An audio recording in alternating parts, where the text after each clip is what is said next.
Let's talk about two advanced skills in empathetic and intuitive listening. The first is embodiment, and the second is the power of silence. What do we mean by embodiment?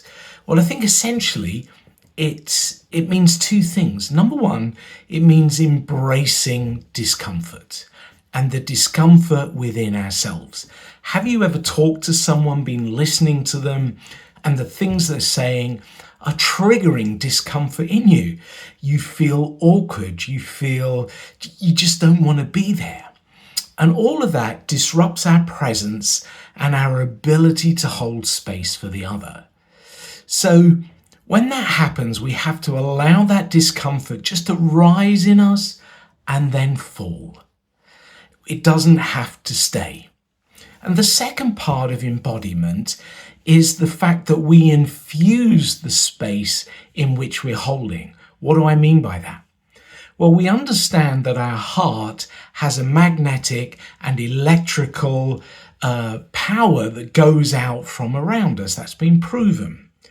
And if we're feeling discomfort, if we're feeling stress, all that goes out towards the other person. So what we're able to do is to embody the space by setting the intention, dropping into our heart space, the quality of emotion that we want to infuse the space. So I will often say, I am the one that brings peace. Or I might say, excuse me, I am here for you.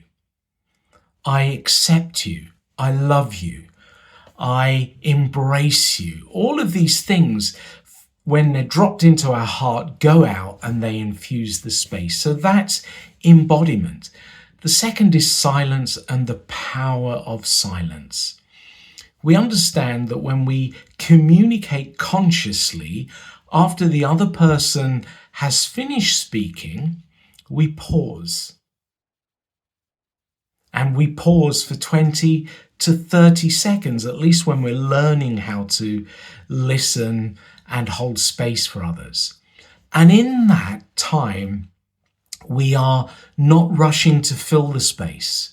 We are allowing the person we're listening to drop deeper into themselves.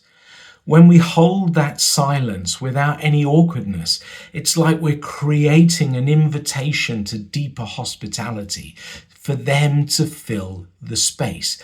Now, there are two types of silence when we're listening and holding space. One is our silence and the other is theirs.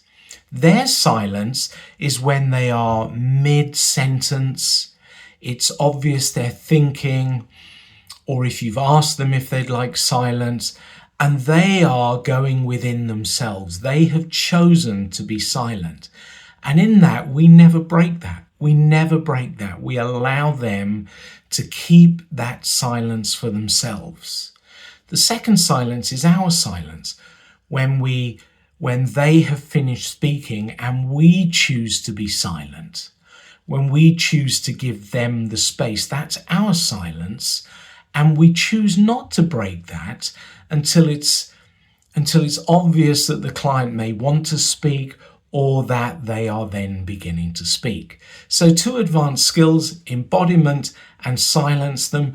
Practice them, get good at them, and I guarantee you the people that you are listening to will get greater breakthroughs, greater transformation, and you'll be amazed at what happens.